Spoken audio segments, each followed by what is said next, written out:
My guest today is Alan Cates, author of Cop Shock, a really fascinating book that sent shockwaves through this country about police depression and suicide. Welcome. I'm so excited to talk to you about it. Thank you so much for inviting me. I appreciate it. So when you were a kid in your folk singing band, did you ever think you'd end up writing about these subjects? I mean, what was sort of your vision? Never. I mean, I started when I was 15 years old, and we did it for like 4 years, and I thought that was the height of anything I'd ever reach in my life. And then I went to college, and that ended. So eventually, then I became a journalist and did a lot of television programs and segments, newspapers, magazines, everything. And then I eventually worked my way into writing books. And I realized that I was born to write books. Because, when I was doing say a television segment, it's 5 minutes to 9 minutes, and it disappears. It's on the air, it's gone. And I always felt unsatisfied. Right. But because it was such a narrow time period, with writing a book, I have 300, 400, 500 pages, which is what Cop Shock is. Yeah, but why that topic? What drew you to that topic initially? I had known police officers in Toronto, and I'd known them socially. I went out with them. They told me about their lives, so it kind of was a bug in my head. But then I moved to the United States, first to LA, then to Santa Barbara. And one day I woke up, and the thought was in my head, Vietnam vets get PTSD, I wonder if cops do. And I don't know where that came from, and I called the Los Angeles Police Department, talked to the head of the counseling unit. He said, yes, indeed, cops get PTSD, and he invited me down. So I went down and interviewed some police officers with PTSD, and that's how it started. After that, I went to New York, interviewed a lot of officers in New York and then across the country. Altogether, I interviewed about 200 police officers diagnosed with PTSD. Wow. And it's a very serious problem. About a third of police officers in this country have developed post-traumatic stress disorder. And what do you think what causes that? It's not like there's one trauma or one experience. What is it about the policeman's life that makes it can be one severe traumatic experience, like a shooting, for example, or it can be a cumulative process over years of just all these traumas building up in them. And so it doesn't necessarily happen all at once. You have this severe trauma like a shooting, and then a couple months later you develop PTSD. That doesn't necessarily happen. For example, one story in the book is about a police officer who worked on the pile after 9/11. He worked on it for 98 days. He even asked to be removed because he was having psychological problems. They didn't. They left him on there. 5 years later, his PTSD emerged directly from working on the pile. Wow. So he developed PTSD, he put a gun in his mouth, he was going to kill himself, and then he remembered that there was a peer support organization in New York, and he phoned them and they looked after him. Wow. So it can be repeated exposure to violence or difficult situations that can also create an environment that causes PTSD. That's exactly right. And it's not just in police officers. It can happen to anyone. People who have cancer or have some other serious event happen in their lives, and not necessarily to them. For example, if you have a good friend or a relative who gets sick or has a car accident, you may react in such a way that it can develop into PTSD. The criteria for PTSD says, if you experience or witness an event that involved actual or threatened death or serious injury. So the witness part is very important. There are people who develop PTSD out of watching the Twin Towers come down. They're watching television. Wow. And a lot of them reacted, especially if they had had traumas in the past. It just brought up a lot of stuff. Wow, so witnessing something can trigger traumas that were in your past. That's that right. Can create that. So Yeah. how does and also witnessing can be a trauma in itself. Wow. If you see someone killed, or even watching it on television, this is for real. It can just have serious effects on you. Wow. So how does someone know they have PTSD? It's very hard. You have to be diagnosed. I know a lot of people, I've talked said, oh, I must have PTSD. It's not that easy. Post-traumatic stress disorder is a very specific diagnosis by the American Psychiatric Association. And therapists are loath to diagnose it because it can look like so many other things. Right. And also, once you're labeled with PTSD, it's like, well, okay, now what do you do about it? There's no real known cure. There are some therapies, for example, one therapy called EMDR, which a lot of police are using now, and a lot of people who have developed trauma. It's very successful with getting rid of PTSD. Now, what is EMDR? It's eye movement. I forget the actual title. It's in my But it book, involves doing. but yeah, it involves, initially, it started with a movement with the finger, but it's developed into something quite extraordinary. And I was very reluctant to include it in Cop Shock because it's not a therapy book. This is a book talking about police officers. But I contacted the psychologist who actually invented the process. We had a very long talk, and she sent me like a pile of research. And at that time, it had been out there for about 10 years, which from, in scientific circles is not all that long. But so I included it because it was so successful, and now police are using it all across the country, and it is very successful. So there is some hope. Yes. But I hear so often people say it flippantly, like, oh, I must have PTSD, or oh, I must have PTS. So I feel like there's getting to be some, that it's demeaning what it's like to really have that experience. Yes, it is. And people should not talk about it lightly because there are people who suffer from it, and it's horribly debilitating. I mean, imagine that you can't sleep. And we all talk about, oh, I couldn't sleep last night. How about week after week, month after month, and you're not sleeping, or you're waking up at 2 or 3 o'clock in the morning, and you're basically getting just a couple hours sleep every night? That's very debilitating. Right. It can just tear you apart. Right. Oh, of course. I mean, And that's just one of the symptoms of PTSD. And what other kinds of symptoms do people have? Nightmares, flashbacks. And a flashback happens when you're awake. It's like I could be talking to you now, and if I had a serious traumatic incident, suddenly starts playing out right in front of my eyes, and I could sometimes see through it, and other times it just obliterates everything. It takes control of your brain. Wow. And so a flashback is a very serious thing. And does support help you? Like if you know other people that are suffering in the way you're suffering, do support groups help? Yes. Support groups help a great deal. For police officers, it's peer support groups. These are fellow police officers who have been trained in the issues of PTSD and a host of other issues who can help fellow officers get through it. And the most successful program is in New York called PAPA, Police Officers Providing Peer Assistance. And they've helped a numerous number of police officers get through their experiences, and they have prevented a lot of suicides. Wow.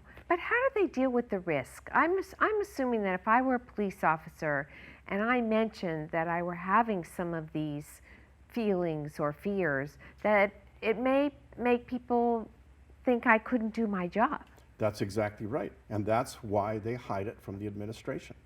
Because they're afraid if the administration finds out, they'll get fired, and that is true, especially in smaller departments. The bigger departments have programs now, but the smaller departments don't have programs, and they don't want to know about it because they can't afford to provide any kind of therapy for these officers. And what I say to them is, why can't you provide it? Don't you know what you're doing? The training that a police officer goes through over a period of, say, 5 years can cost as much as $500,000. Really? Do you want to throw that away? Do you want to throw away all their experience just because you're a little antsy about getting them help and trying to improve the quality of their life?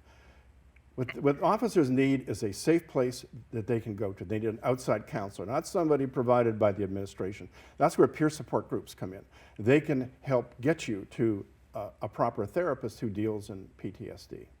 And also, don't you become a better cop in a way if you go through this kind of experience and you come out the other side?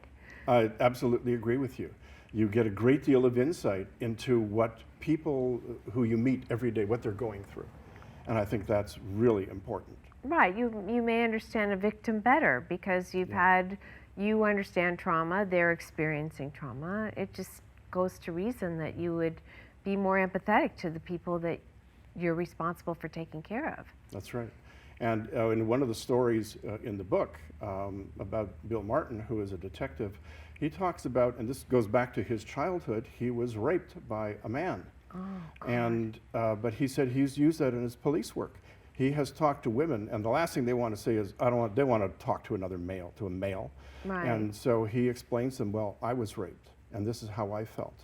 And then they open up to him. He says he's been able to help a lot of women as a result of that terrible experience in his life. Oh, I'm sure. And just being able to relate to somebody and empathize with someone is probably a really valuable tool. That's exactly right. It's hard for a police officer to express a great deal of compassion and empathy. Think about a police officer's life. In one day, they go to one job. Maybe a woman has been raped. And then the next one, they go to someone who's been mugged. And then they go to another job. Actually, maybe it's a traffic stop, and they're already upset.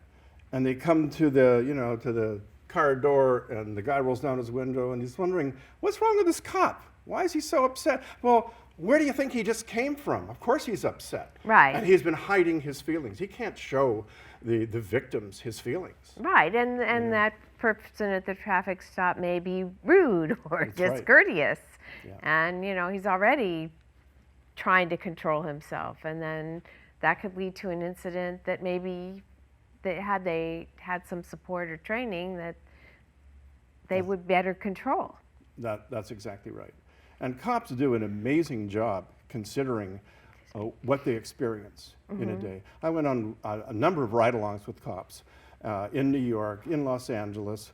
The one that sticks out in my mind is one that I had in sleepy Santa Barbara. And I thought, oh, well, this is going to be a real quiet night. We went out, and he would stop the car, and he would get out, and he would talk to a number of people. This is way beyond rude. They use such profanity. I had never even heard of some of these words. Wow. They were going up one side of him and down the other. The cop always remained courteous. And at one point I said to him, how do you put up with this? How do you do that? And he said, well, that's the job. This is how you have to be. And if you can't control yourself when someone's just tearing you apart, then don't do this job. Find something else to do. Have bringing cameras into the workforce made a difference for policemen? Has it added more stress or less stress to their job? I think it's been very helpful, but when some of these videos get released to the news, quite often they just go right to the part where there's a confrontation. They don't show the buildup, and the buildup is very important. You have to get an understanding of why did this happen, but instead they show this horrible altercation, and quite often they say, oh, look at what the cop is doing. He didn't need to do that. Right. Well, if you were to go back 5 minutes, you'd say, oh God, yes, he did. Right. I'm not saying that's in every situation, but quite often. So I think in this environment there's a lot of negative feeling towards policemen, for sure.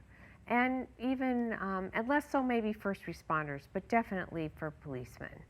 And so how can we sort of change the perception of what they do and how they, and change the way we interact with them? I think that would be something that could really make a difference. I think that everyone has to realize that it's a cop, a police officer's doing his job or her job, and they have certain rules that they have to follow.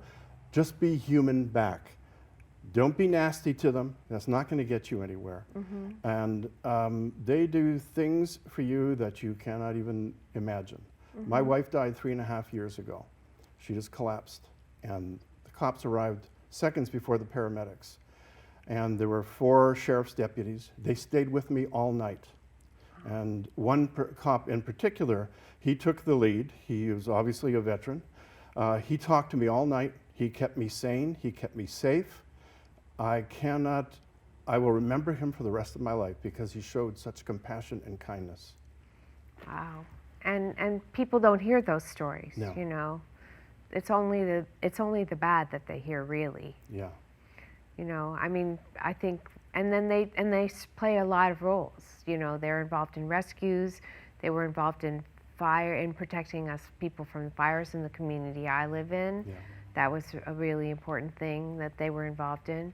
So what, in terms of a policeman or someone, if they think they have PTSD or if they are feeling the feelings that you're talking about, what are some of the things actions that you recommend they do to sort of check themselves out and make sure they get the proper help? Okay, this is going to sound really simple because what they need to do is talk. Cops are taught, especially in the academy, don't talk.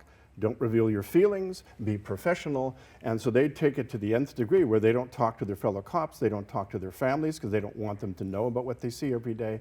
But they need to talk this out. It could be to a counselor, it could be to clergy. Many clergy now are trained in dealing with cops who have experienced trauma.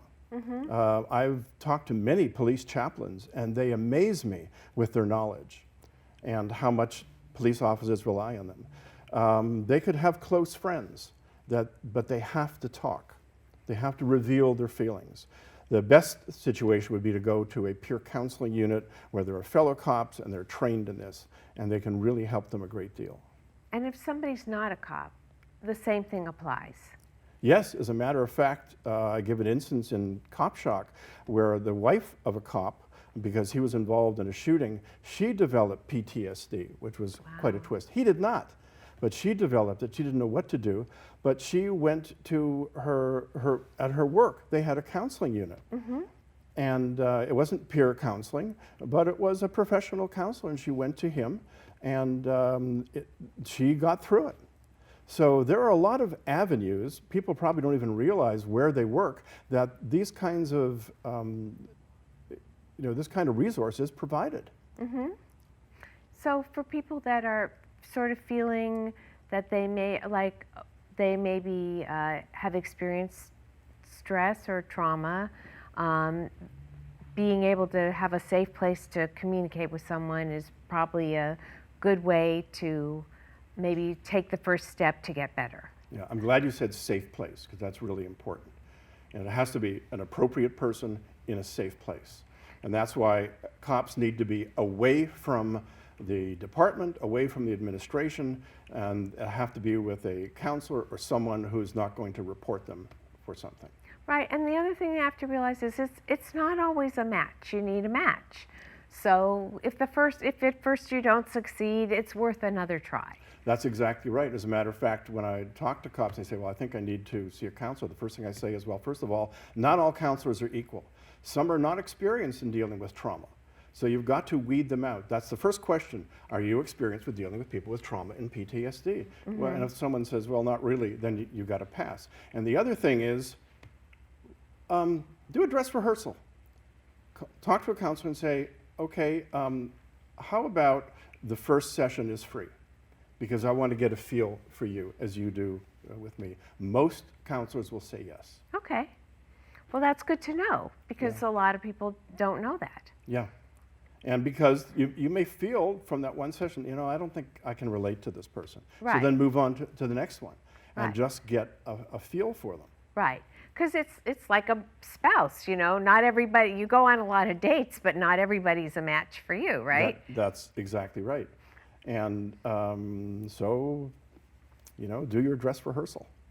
And then once you found that person, even when the going gets hard, it's worth pushing through. Is that the other thing? Yeah. The one thing, just to go back to EMDR, is that it's not as intrusive as other kinds of therapy, and it doesn't take as long. So it's a good therapy. And there are other, and in addition to talk therapy, there are other therapies that are out there as well. Yes. And people can explore those options if they're concerned. And so it's really what we're saying is it's sort of the world is full of opportunities for getting better. That's right. And you have to sort of take that one moment to look past the feelings that you're having at the moment and maybe look to the future and say, I can get better. Yes. First of all, say, I can get better, and also treat it as a job. Say, okay, now my job is to find a therapist or have a certain kind of therapy. Who is the right person? How do I find them? You can find many of them online, and there are a lot of sources. Like Psychology Today has a whole listing of psychologists and gives a complete description of every one. It's amazing the opportunities that there are. It's amazing to me that cops every day go through what they do and come out, you know, with a smile on their face, and I have a great respect for what you've done in bringing attention to how the police are being treated in this country and what they go through, and I really appreciate that. And the other thing, the lesson from today's show also is that if you are suffering from PTSD, there are ways that you can get better, and it's really up to you. Thank you very much. Thank you for inviting me.